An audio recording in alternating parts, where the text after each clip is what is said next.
எல்லாருக்கும் வணக்கம். ஒரு சின்ன கேப்புக்கு பிறகு உங்ககிட்ட வீடியோவில் பேசுகிறேன். கடைசியாக டீலிமிட்டேஷன் பற்றி பேசியிருந்தேன்.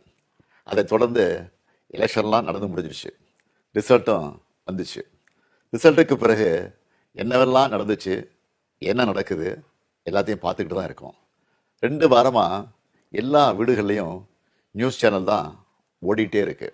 அந்த அளவுக்கு பரபரப்புக்கு பஞ்சமில்லாமல் போகுது. 2026 தேர்தல் முடிவுகளை எடுத்துக்கிட்டால் திமுக ஒரு பெரிய பின்னடைவை சந்திச்சிருக்கு.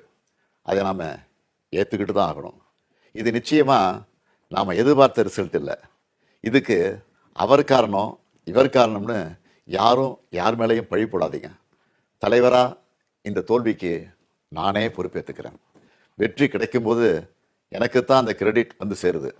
அப்போ தோல்வி அடையும் போதும் அந்த பழியை நான் தான் ஏற்றுக்கணும். அதுதான் ஒரு நல்ல தலைவருக்கான இலக்கணம். சரி, தோத்துட்டோம், அதுக்கு நான் அதையே நினச்சிக்கிட்டு முடங்கிட மாட்டேன். உடனே அப்டேட் ஆகி மீண்டு வருவேன். நம்ம எல்லாருமே அப்படி தான் வரணும்.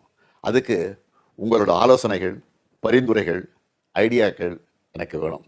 எலெக்ஷனாக இருந்தாலும் கரெக்ஷனாக இருந்தாலும் உங்ககிட்ட தான் வந்தாகணும். மக்கள் தான் எல்லாம். இந்த தேர்தல் முடிவுகளுக்கு என்ன காரணம்? திமுக இன்னும் எப்படியெல்லாம் உங்களுக்காக உழைக்கணும்னு நீங்கள் நினைக்கிறீங்கன்னு சொல்லுங்கள். உங்களோட கருத்துக்களை ஓப்பனாக சொல்லுங்கள். அதுக்காகத்தான் இந்த உடன்பிறப்பின் குரல் வெப்சைட். இதில் உங்கள் கருத்துக்களை பதிவிடுறது ரொம்ப சிம்பிள். உங்கள் வாய்ஸ்லேயே பேசி கருத்துக்களை சொன்னீங்கன்னா அதுவே டைப் ஆகிடும். நேரடியாக நீங்களே டைப் பண்ணியும் சொல்லலாம். இல்லைன்னா நீங்கள் பேப்பரில் எழுதி அந்த ஃபோட்டோவை அப்லோட் பண்ணலாம், டாக்குமெண்ட்டாக அனுப்பலாம். உங்கள் கருத்துக்கள் எனக்கு வந்து சேர்ந்துடும். அதையெல்லாம் படித்து பரிசீலித்து நம்ம அடுத்த கட்ட நடவடிக்கையை வடிவமைக்க போகிறேன். நம்மளோட அணுகுமுறை, சிந்தனை, செயல்பாடு எல்லாத்தையும் மாற்றி ஆகணும்.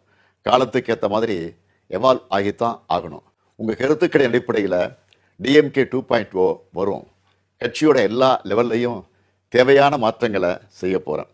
இதனால் அடுத்த 100 ஆண்டுகளுக்கும் இந்த இயக்கம் உயிர்ப்போடு இயங்கும், உங்களுக்காக இயங்கும். உடன்பிறப்பே, நீங்கள் சொல்லுங்கள், நான் கேட்குறேன்.